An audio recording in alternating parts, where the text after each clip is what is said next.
we'll guide you through how to make graph animation in CapCut PC. Quick disclaimer, skipping a single step will affect your final result, so you need to follow this step-by-step guide carefully.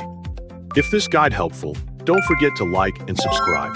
First, don't forget to comment if you still need our help or want to ask something, and we will reach you as soon as possible.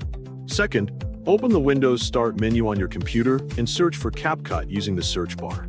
Launch the CapCut application from the search results and wait for the editor to finish loading before continuing. Create a new project or open an existing one. Open the stock library and add a black solid clip to the track above the background. Adjust the black solid clip so its duration matches the section where the graph animation will appear. Click the Text tab and insert a default text layer.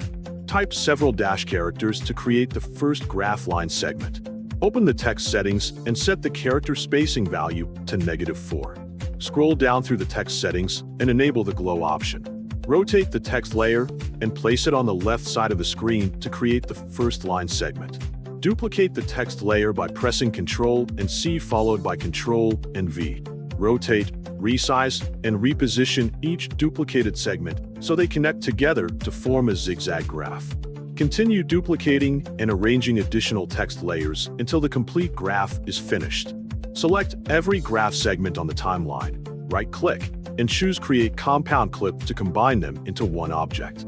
With the compound clip selected, open the Video tab, choose Mask, and apply the horizontal mask.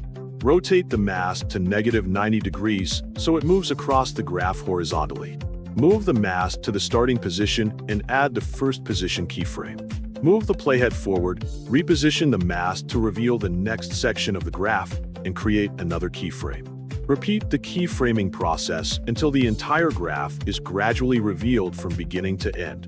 Preview the animation several times to ensure the graph draws smoothly across the screen without interruptions. Review the finished effect from start to finish.